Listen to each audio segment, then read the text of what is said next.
En la conferencia mensual de junio se presentó la ponencia Integridad en las organizaciones, en la que se planteó una serie de reflexiones de cómo mejorarla o advertir su importancia a partir de dos vertientes: la ética y el cumplimiento. Como preámbulo, el primer planteamiento fue: ¿qué es la integridad? Sobre el tema se dijo: tendríamos que ver qué es en el tema de las organizaciones la integridad, ¿no? En el ámbito de negocios.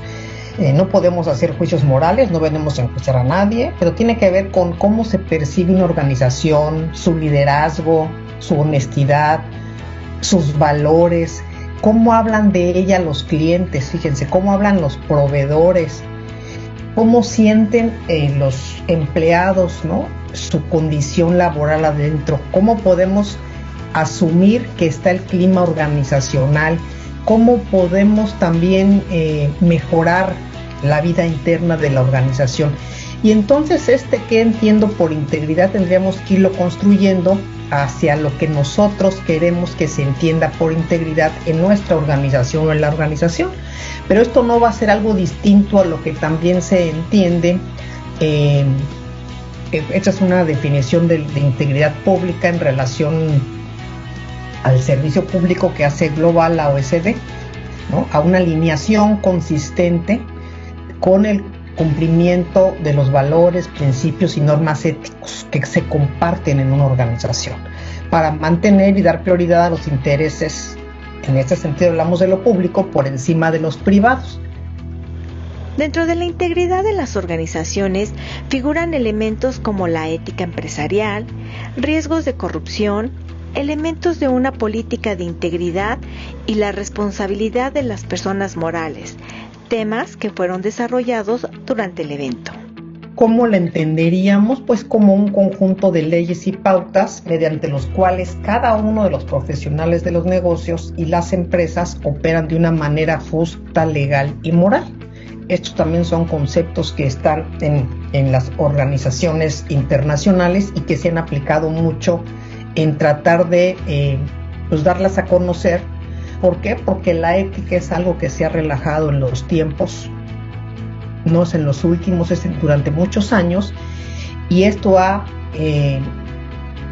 sido una práctica que ha dañado las organizaciones. Finalmente las organizaciones privadas viven de negocios, pero el concepto que hemos tenido de negocios se ha distorsionado en muchas ocasiones, entendiendo negocios por tranzas, por pisar los derechos de otro, por hacer lo que yo quiera, por lograr el objetivo de la empresa, por desatender de alguna manera los valores y el programa de compliance en la organización, con tal de obtener o lograr los negocios que yo deseo y obtener una ganancia jugosa. La ponente concluyó su participación al mencionar que la verdad y la confianza son lo que nos define. Es necesario cuidar nuestras acciones porque el prestigio vendrá solo. La integridad es hacer lo correcto aunque nadie nos esté mirando.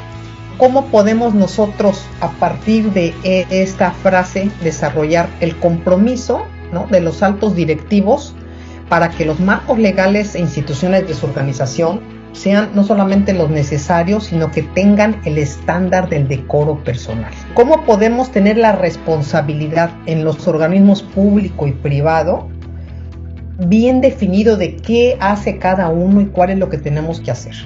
¿Cuál va a ser la estrategia que utilicemos? ¿Y cuáles van a ser los indicadores de evaluación a partir de hoy? Tenemos la pandemia, ¿no? ¿Qué aprendimos de la pandemia? Con base a los riesgos legítimos que se vieron, se delinearon a partir de esto. ¿Cómo se va a reformar el objetivo y las prioridades? ¿Cuáles son las nuevas normas, reglas y valores que vamos a ver reflejados en nuestra normativa, en nuestra política? ¿Y cómo lo vamos a comunicar de una manera eficiente? Y la sociedad, no solamente la sociedad somos quienes estamos en la organización, la sociedad de arriba, la alta dirección, sino la sociedad externa, los terceros, cómo nos perciben, cómo vamos a defender esta integridad privada y pública, cómo vamos a ser intolerantes a la corrupción. Y cómo también el liderazgo de estos directivos que deben guiar con integridad a cada una de estas organizaciones públicas o privadas, deben crear una agenda, la OCDE le llamó agenda de la integridad, y comunicarla de una manera clara.